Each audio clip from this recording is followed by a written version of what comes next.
back to All This Math. This is Professor Parker, and make sure you're subscribed to the All This Math YouTube channel. Make sure you like this video, make sure you share this video, and even drop a comment, right, in the comment section. All right, so what we're about to do now is, right, we're about to do some work with tips, calculating the tip, and the final bill when you go out to eat. All right, so there's a spot in Baltimore called Papi Cuisine. They make pretty good food, so I figured since I've been there before, I'll do a video and we'll use them as an example. All right, so let's say you go to Papi Cuisine and the bill comes up to $85. All right, bill comes up to $85, and then you're trying to calculate what you're trying to think. Okay, well, I'm gonna leave a 25% tip because the service was good, hostess was nice, you know what I'm saying, or the waitress was nice, hostess was nice, ambiance, everything was cool, right? So you leave a 25% tip. Now, this does not mean $25. Let me say that first, just in case anybody is confused about that. I've seen students just say, okay, this is 25%, so that means $25. No, it does not mean $25. Not unless, well, only if the bill was $100, because 25% of 100 is $25, all right? But in this situation, this is not $100, not a $100 bill, so therefore the tip would not be $25, right? Because a percentage, the symbol is for percentage, a percentage is a fraction, all right? It's a fraction out of a number. It's a certain portion of a larger amount, or a certain amount. It could be of a smaller amount. But we're saying, what is 25% of 85? That's going to tell us what the tip is, and then the total would be the original bill plus whatever the tip is, the dollar amount. Percentage, we're going to find the dollar amount. This is the percentage. This is not the dollar amount. This is the percentage. That's why this symbol is right here. This is the percent sign. The percentage, and we're going to figure out the dollar amount. So the question we got to ask is, what is, because again, part of math and math analysis is coming up with the correct question.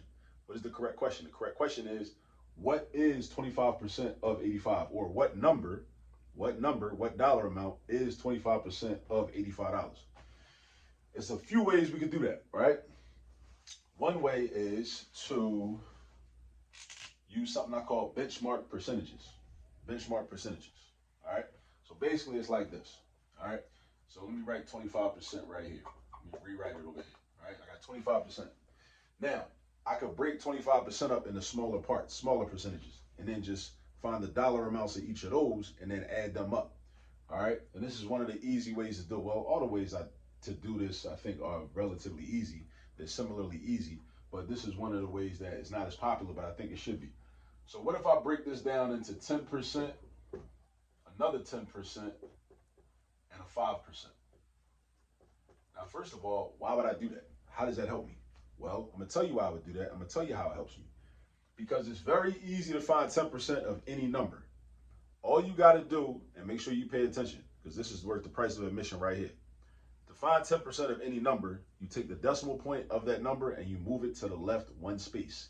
And that new number you create with the decimal point moved over is 10% of that number. For example, what is 10% of 85? First of all, where's the decimal point in 85?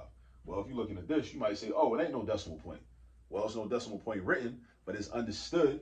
Just like what's understood don't need to be said. There's an invisible decimal point right after this 5, right? Because if you wrote it out, you know, in accounting format, you would say 85.00 for $85.00. So there's an invisible decimal point after the 5. So what you're going to do is, to find 10%, move the decimal point one space to the left. Now the decimal point is in between the 8 and the 5, making 8.5. Right? But if you make it look like money, you're going to put a 0 after the 5. So that's $8.50. So 10% of $85 is $8.50. If you ever trying to find 10% of any number, all you got to do is move the decimal, locate the decimal point in that number, and then move it to the left, not the right, not the right. Move the decimal point to the left, one space, not 2 spaces, not 3 spaces, one space, not half a space, one full space. So now that decimal point goes from after the 5 to in between the 8 and 5. All right, and every digit takes up a whole space. All right, so this means that 10% is $8.50. So under 10% over here, I'm gonna write it again, $8.50. Now this is 5%. Now, if we have number sense, we know that 5 is half of 10. If 5 is half of 10, or 5, that means 5% is half of 10%. So if 10% is $8.50, that means that 5% is half of $8.50. Let me say it again. 5% is half of 10%, right?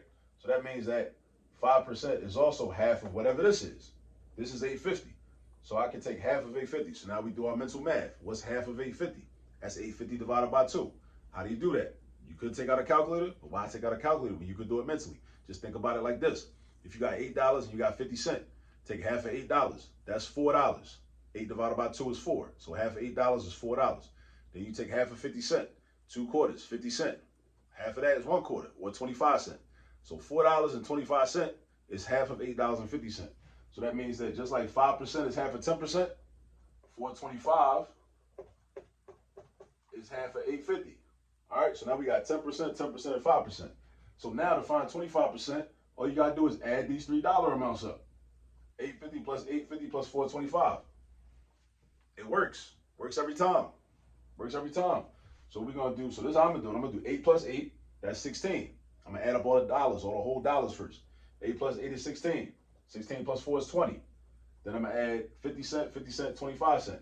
That's $1.25. That's $1.25. 50 cent and 50 cent is $1 plus 25 cent, another 25 cent. So that's gonna be $21.25. That's my tip. The tip is $21.25. And that is 25% of 85. Remember I told you, 25% is not $25, not out of $85. 25% is $25 if it's out of $100. All right, but out of $85, you see it's a little bit less than 25. Just like because 85 is a little bit less than 100. Right, so that makes sense. Our answer is reasonable. This is the tip. Now the total. Total means we add everything up. So I know my bill was already $85, so that's for all the food, the beverages, appetizers, and all that, plus the sales tax, $85, and then we add that to $21.25. You can do this mentally too. If you can't do it mentally, break out your calculator. But hopefully you start practicing so you can do this mentally. 80 plus 20 is one of the ways I would do it. 80 plus 20 is 100. 5 plus 1 is 6. So that's 100 plus 6. That's 106. Plus 25 cents. That's $106.25. She went on a nice little date for $100. That's not too crazy. You know, plus the food is good over there. $106.25. All right, so $106.25. So look, so people go out to eat all the time. You know what I'm saying? And you know what I be saying? I'm like, everyday life is the math curriculum. People go out to eat all the time. So every time you go out to eat, that's a potential math lesson, right? A lot of times our children are not learning what they need to learn in school for a lot of reasons, right? So we as a community, we as parents, grandparents, aunts, uncles, we got to take ownership of that responsibility.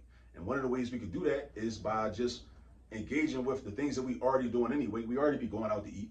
We already be going to stores, going shopping. We already be going grocery shopping, going to Target, going to Walmart, going to all these places. We always spending money. That's a math lesson. Every time we spend money or money is involved, that's a potential math lesson. That's how you can help your children get good at math, by practicing the math that's involved with being a consumer. All right, so you go to the restaurant, it's an $85 bill, calculate the tip. Have your kids do that right at the table. Have them get used to that, to develop their math skills, develop their computation skills, develop their critical thinking skills. Have them understand and master how to deal with percentages. You know what I'm saying? So that's what we can do. All right, so here we go. Our total is $106.25. Our tip was $21.25. You know what I'm saying? Tip your waiters, tip your wait staff. You know what I'm saying? Especially if you get good service. If you don't get good service, you get terrible service. I understand, but especially if you get good service. You know what I'm saying? Look out for them people. You know what I mean? All right, and make sure you subscribe to the channel, and I will see y'all on the next video. Peace.